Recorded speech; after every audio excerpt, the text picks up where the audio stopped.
زندگی میں وہ ٹائم ہوتا ہے، اور پردیس میں رہنے والا اپنی زندگی دے کر پیسہ کماتا ہے، اور جب پیسہ آ جاتا ہے زندگی نہیں رہتی۔ آپ کے ماں باپ نہیں رہتے، آپ کے بچوں کا بچپن نہیں رہتا، آپ کی بیوی بوڑھی ہو جاتی ہے، آپ کے دوست یار آپ سے جدا ہو جاتے ہیں، آپ اپنا علاقہ، خوشی غمی سب چیزوں سے دور ہو جاتے ہیں۔ آپ کی زندگی صرف ایک پیسہ کمانے والی مشین، بلکہ اے ٹی ایم مشین بن کے رہ جاتی ہے۔ آپ مہینے کے مہینے اس سے پیسے نکالتے ہیں اور گھر بھیج دیتے ہیں، یہ آپ کی زندگی ہے۔ پردیسی بندہ جب ایک دو سال بعد گھر واپس جاتا ہے تو اسے سب کی شکلیں تبدیل ملتی ہیں، بچے بڑے ہو گئے ہوتے ہیں، جو جوان ہیں وہ بوڑھے ہو گئے ہوتے ہیں، اور اس سے بڑا ظلم کیا ہوگا کہ وہ جب واپس آتا ہے ملک سے، آتے ٹائم گھر والوں کو کہتا ہے اچھا میں چلتا ہوں، 2 سال بعد فلاں مہینے میں آؤں گا۔ اس سے بڑی زیادتی اور کیا ہو سکتی ہے؟ اتنا مجبور ہے کہ 2 سال بعد اس کو آنا ہے، وہ اپنی مرضی سے جا بھی نہیں سکتا۔ اچھا، جب ہم پردیسی چھٹی جاتے ہیں تو گھر والے بھی مہمان کی طرح ٹریٹ کرتے ہیں، آپ کی صحیح غلط ہر بات مانتے ہیں کہ 10-15 دن کے لیے آیا ہے، جو کہتا ہے سن لو، اور دوسرا پیسے بھی تو دیتا ہے۔ میں نے بہت سارے پردیسی لوگوں سے ڈسکس کی ہے، جب وہ 30-35 سال گزارنے کے بعد ملک واپس لوٹتے ہیں تو ان کے بچے بھی ان کی عزت نہیں کرتے ہیں، کیونکہ انہیں آپ کی عادت نہیں ہوتی ہے۔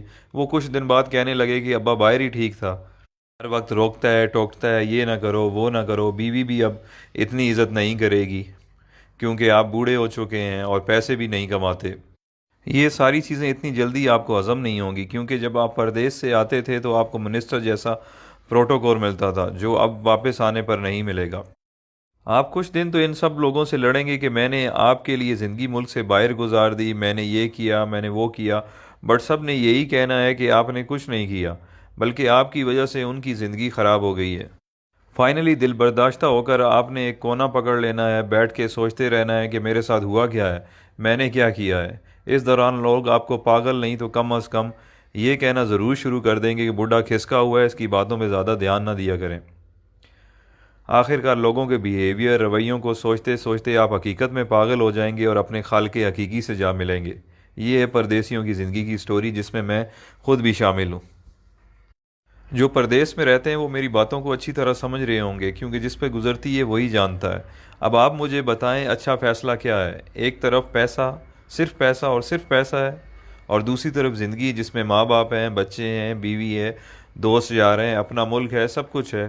اللہ تعالیٰ نے ہمیں اتنے عظیم لیڈرز دیے تھے جن کی وجہ سے ہمیں اپنا ملک مل گیا، بٹ اس کے بعد بدقسمتی سے ہمیں اتنے بے ضمیر لیڈرز ملے ہیں کہ ہم اس ملک میں رہ نہیں سکتے، ہمیں کام کے لیے، روزگار کے لیے ملک سے باہر آنا پڑتا ہے، جبکہ ہمارا ملک وسائل سے مالا مال ہے، بٹ ہم پاگلوں کی طرح جیے فلاں بس نعرے لگانے کے قابل ہیں، اور یہی ہماری اوقات ہے۔ جس دن کرپٹ لیڈرز کو آپ نے جوتے مارنا شروع کر دی، اس دن آپ کو کمانے کے لیے ملک سے باہر نہیں آنا پڑے گا۔ یہ کرپٹ لیڈرز اپنی اولاد کی غیر موجودگی میں علاج تک نہیں کرواتے، اور ایمانداری سے پردیس میں ایک محنت مزدوری کرنے والا غریب انسان اپنے ماں باپ کے جنازے پہ نہیں پہنچ سکتا۔ آپ کبھی تجربے کے طور پر 1 گھنٹہ انٹرنیشنل ایئرپورٹ پر ارائیول اور ڈپارچر میں گزار لیں، آپ لوگوں کو اندازہ ہو جائے گا کہ پردیس میں رہنے والے اور ان کے گھر والے کس تکلیف سے گزر رہے ہیں۔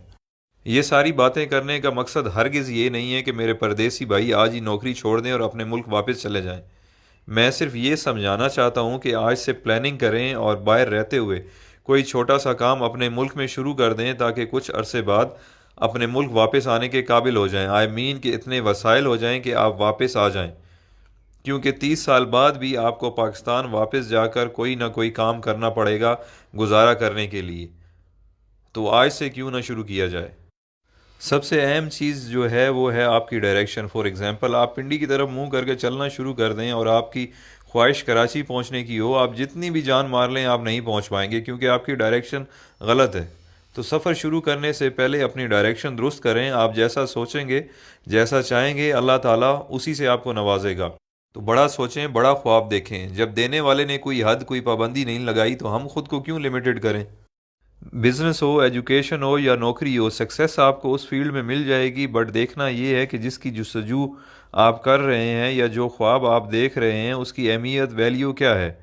اگر آپ کی خواہش پڑھ لکھ کر سرکاری نوکری کرنا یا ٹائی والی نوکری حاصل کرنا جسے آپ وائٹ کالر کہتے ہیں، یا آپ بزنس اس پرپس کے لیے کر رہے ہیں کہ چلو سکون ہوگا، کچھ کام نہیں کرنا پڑے گا، تو بھائی آپ کے خواب بہت چھوٹے ہیں۔